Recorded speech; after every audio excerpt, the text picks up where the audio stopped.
My most loyal shadow and my own wife staged my execution, only for a masked assassin to appear and execute them too, revealing a secret war fought at the highest levels. The man I trusted most tried to betray me, but the arrival of the Grim Reaper meant my death was just the bait for a much bigger collapse. The thick, cold air of the utility room hit me like a physical blow. I hadn't knocked. I never knock when I'm checking on something vital.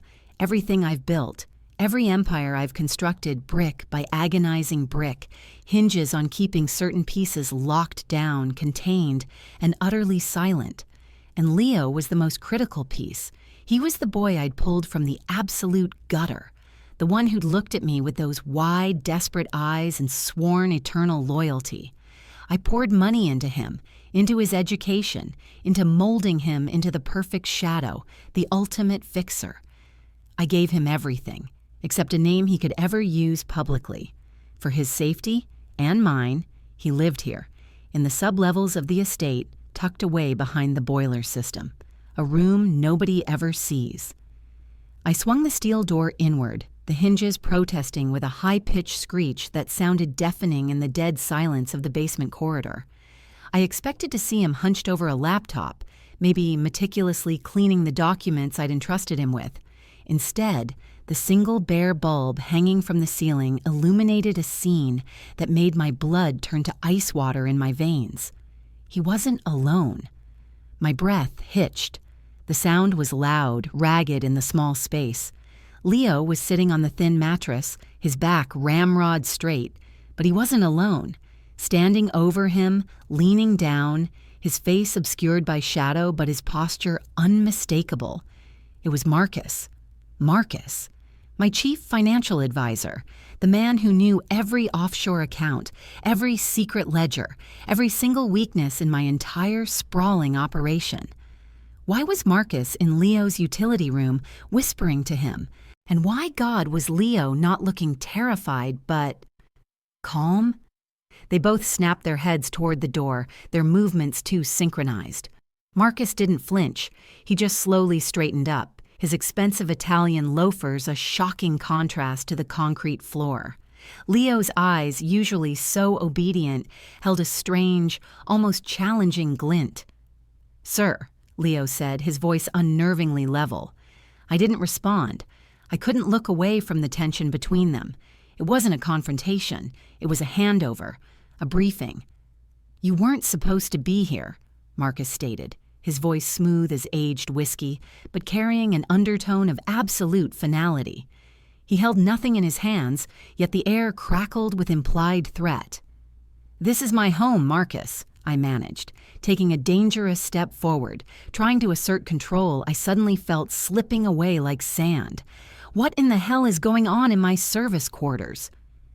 Marcus gave a slight, humorless smile, a gesture I had never once seen him direct at me in the 10 years we've worked together.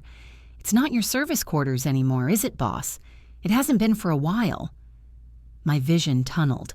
I looked back at Leo, my saved boy, my investment. His face was impassive. He looked like a stranger wearing a skin I thought I knew. "Leo?" I whispered, the betrayal sharp enough to draw blood. "Tell me this is a mistake." Leo rose, moving fluidly past Marcus, closing the gap between us. He stopped mere inches away. I could smell the starch in his cheap uniform shirt. He reached out, not to strike me, but to gently close the heavy steel door, locking us into the suffocating space. The clack of the deadbolt echoed like a gunshot. "It's not a mistake, sir," Leo confirmed. He held up his hand. In his palm rested a small antique silver key, the master key to my private safe deposit box, the one I kept hidden behind the portrait in my study. The box holding the only physical evidence related to that massive internal audit 5 years ago, the one that almost implicated the very top of the Service Vnoutrene Bezopasnosti. "Marcus and I," Leo continued, his eyes locking on mine, utterly devoid of the gratitude I'd fed him for years, "have decided your restructuring plan needs to be accelerated. We found your collection of incriminating papers, and it turns out we don't need you to interpret them anymore." I tried to lunge, but Marcus, with surprising speed for a man in a $3,000 suit, stepped into my path, placing a heavy, proprietary hand on my shoulder. "Don't make this messy, boss," Marcus murmured, his voice low, meant only for my ears. "The authorities are already reviewing the anonymous package we sent over this morning, detailing your recent acquisition of illegal weapons and your collaboration with those radical elements overseas. They're calling it a major internal security threat." My lungs seized.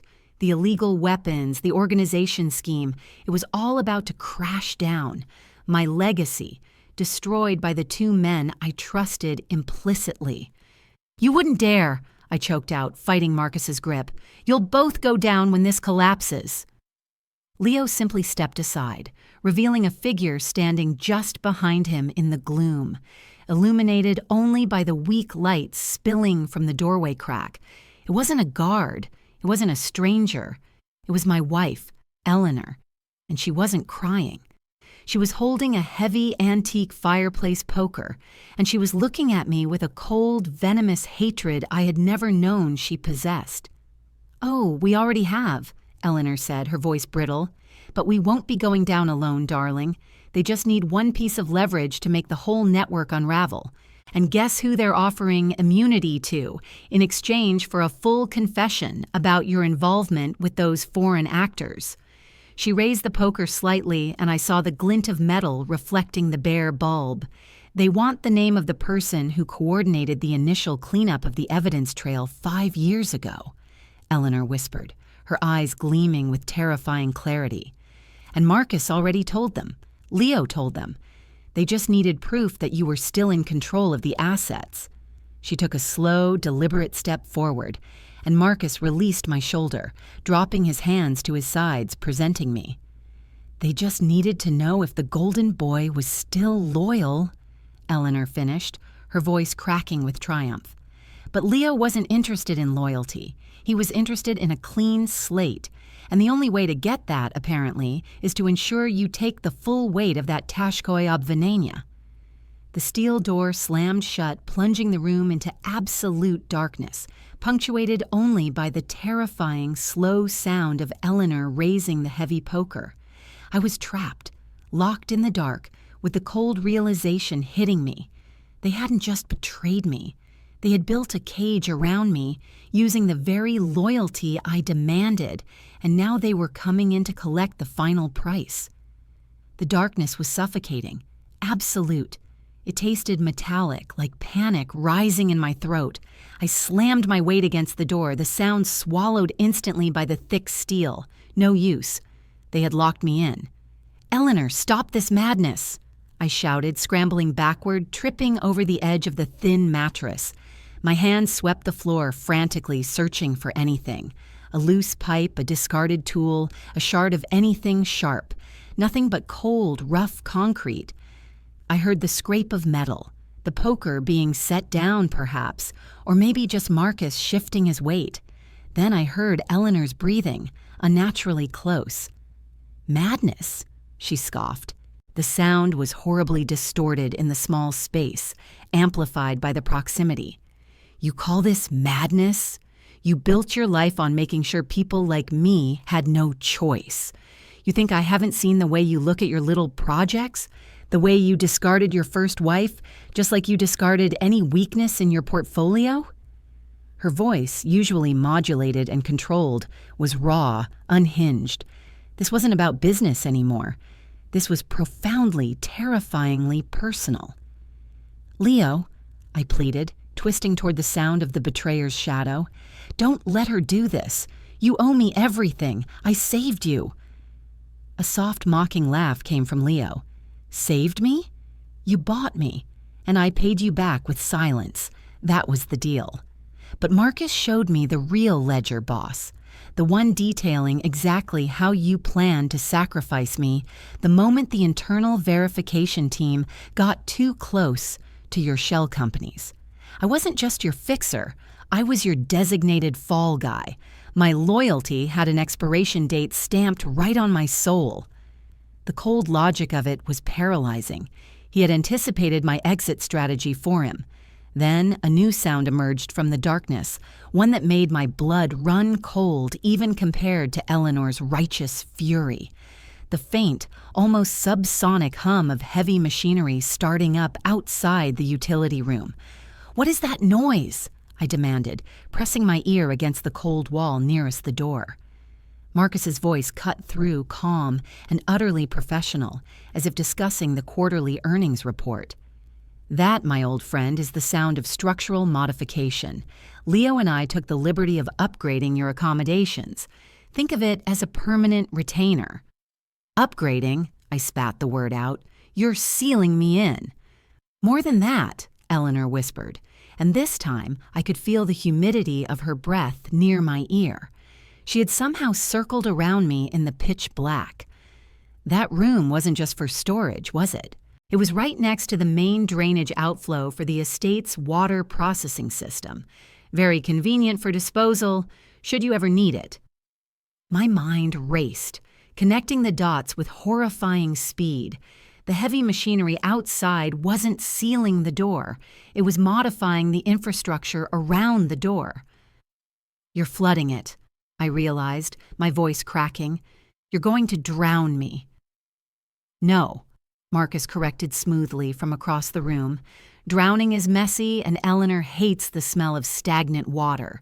We're simply going to ensure that room becomes pressurized, then introduce a highly concentrated inert gas compound into the ventilation system.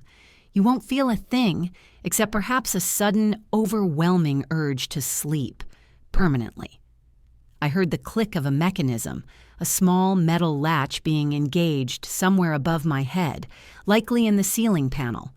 "Wait, if you do this, the authorities will know exactly who was here. They'll find the bodies," I yelled, throwing myself against the wall where I sensed Leo was standing, desperate to grab hold of the last shred of my former power. Leo sidestepped me effortlessly. "They already found the evidence we planted, boss. The documents naming you as the architect of the entire network. As for who killed you, we arranged for a small, anonymous digital trail leading to the former disgruntled head of security, the one you framed last year for embezzlement. He's easy to find and very easy to pin this on." Eleanor made a low, guttural sound, a sound of pure, satisfied closure. "But there's one last thing, boss," she purred, and I heard the unmistakable hiss of pressurized air starting to leak into the room, thin wisps brushing against my face. The air immediately felt heavy, dead. "You always said that the true cost of power wasn't money, it was eliminating the loose ends. Well, Marcus and we've just tied up the biggest loose end of all." I coughed, the gas already taking hold, making my head swim, my limbs heavy. I clawed at the door one last time, desperate for freedom, for air, for survival. And then, through the haze of my collapsing consciousness, I heard a new, utterly unexpected sound from the direction of the door. Not the machinery, not the hiss of gas, but the distinct metallic thud of someone forcing the lock from the outside. "Hold it!" A loud, authoritative voice boomed, clearly belonging to an unknown operative. "This area is under immediate seizure by the Internal Verification Unit. Unauthorized personnel, stand down."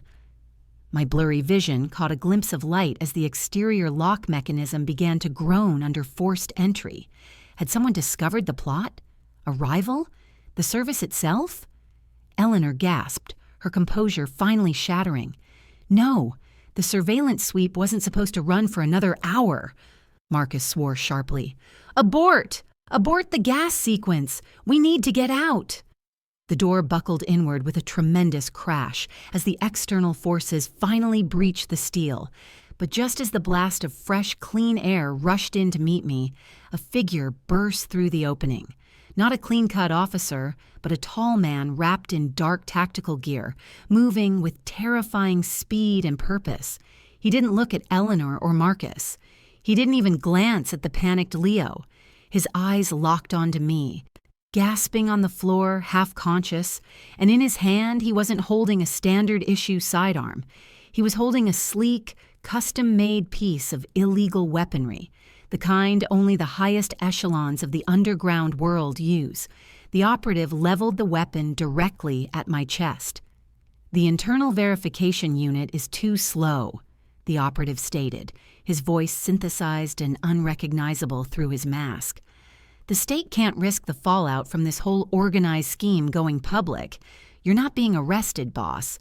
You're being terminated on sight. Standard protocol for compromised assets." I stared up at the muzzle, realizing this wasn't a rescue. This was the final, most brutal extraction. My own downfall was orchestrated by 3 people, but my execution was being handled by a 4th, shadowy element who arrived just in time to ensure nothing leaked out at all. The operative squeezed the trigger. The sound didn't register as a bang. It was a dull, heavy thump that vibrated through the concrete floor and into my very bones, followed by the searing, blinding white heat that ripped across my sternum. I didn't fly backward. The inert gas had done its work too well. My body was already too heavy, too disconnected from my will. I simply slumped sideways, the impact forcing a gasp that pulled in only a tiny, useless gulp of the tainted air before I collapsed completely. Through the haze of pain and the creeping darkness that swallowed my vision, I watched the impossible unfold around me. The operative, the grim reaper who had just sealed my fate, didn't reload. He didn't move toward Marcus or Eleanor. He turned his weapon, the muzzle catching the sliver of light from the ruined doorway, and aimed it directly at Leo. Leo, the saved boy, the loyal shadow, froze. He was still clutching the master key, his face a mask of dawning horror, realizing he had traded one executioner for another, far more ruthless one. "The secondary threat," the operative's synthesized voice declared, devoid of inflection. "The rat who brought the internal security apparatus prematurely into play." "Wait, I was cooperating," Leo shrieked, holding up his hands, the silver key falling from his numb fingers to clatter uselessly on the floor. "I gave you the confession. I named him." "Cooperation," the operative repeated, an echo of mockery in the sound. "Your involvement in the conspiracy to dismantle the primary asset destabilizes the controlled narrative. Loose ends must be trimmed." The operative didn't hesitate. The second shot was cleaner, sharper. Leo seized up, his scream cut short, and he pitched forward, landing in a heap near my outstretched, useless hand. The silver key disappeared beneath his still form. Now only Marcus and Eleanor remained standing, paralyzed between the wreckage of the utility room and the tactical threat. Marcus, the unflappable financier, finally showed fear, his pale face contorted as he tried to assess the new reality. "Sir, with all due respect," Marcus stammered, raising his hands slowly, deliberately. "I am the one who coordinated the intelligence drop. I orchestrated the framing of the former security chief. I can provide access to the true leadership structure of the network. We can bury everything if you let us walk." The operative leveled the weapon at Marcus. "The network is already compromised. Your leadership is irrelevant now.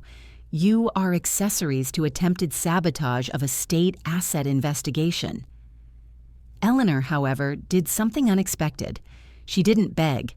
She stepped out from behind Marcus, facing the imposing figure, her fear hardening into something cold and sharp, the same coldness I had seen in her eyes just moments before. "You think you've won?"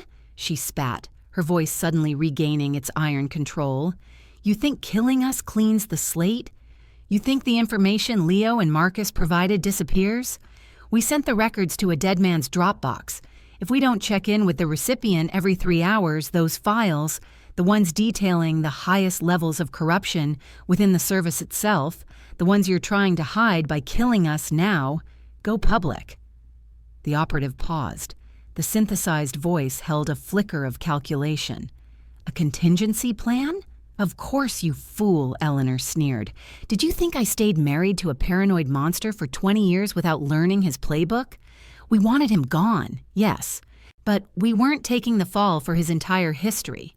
We were buying ourselves a seat at the table with your employers." She glanced quickly at Marcus, who nodded almost imperceptibly, stepping slightly forward, taking the perceived threat off her. They had played the long game, using me, then using the crisis to leverage their own survival against the very people who sent this executioner. The operative lowered the weapon slightly. The silence stretched, heavy with the scent of the toxic gas, the smell of gunpowder, and the metallic tang of fresh blood. "The recipient," the operative finally said, his tone shifting from executioner to negotiator. "Identify the drop point." Eleanor gave a thin, victorious smile, looking past the assassin toward the ruined doorway and the world outside. "We identify the drop point when we are safely airborne, escorted by our own security detail, with full immunity and the offshore accounts transferred to our names. You let us live, and the deepest secrets stay buried. You kill us, and the entire service collapses into chaos by sunrise." I lay there, unable to move, unable to speak, my vision fading to black, watching my downfall become the leverage point for the two people I betrayed the most. I had fought to control the narrative until the very end, but in my last conscious moments, I realized the ultimate irony. I hadn't been the spider at the center of the web. I was just the bait, and now the two secondary spiders were weaving their own escape route right over my cooling corpse. The assassin didn't move to shoot Eleanor or Marcus. He simply turned, his tactical light sweeping across my face one last time before he keyed a message into his wrist communicator. "Asset neutralized. Contingency X confirmed. Preparing to extract secondary individuals under negotiated terms. Standing by for further instruction." My final thought before the blackness consumed everything was the chilling realization that my death wasn't the end of the story. It was just the explosive, inciting incident for everyone else's ascent.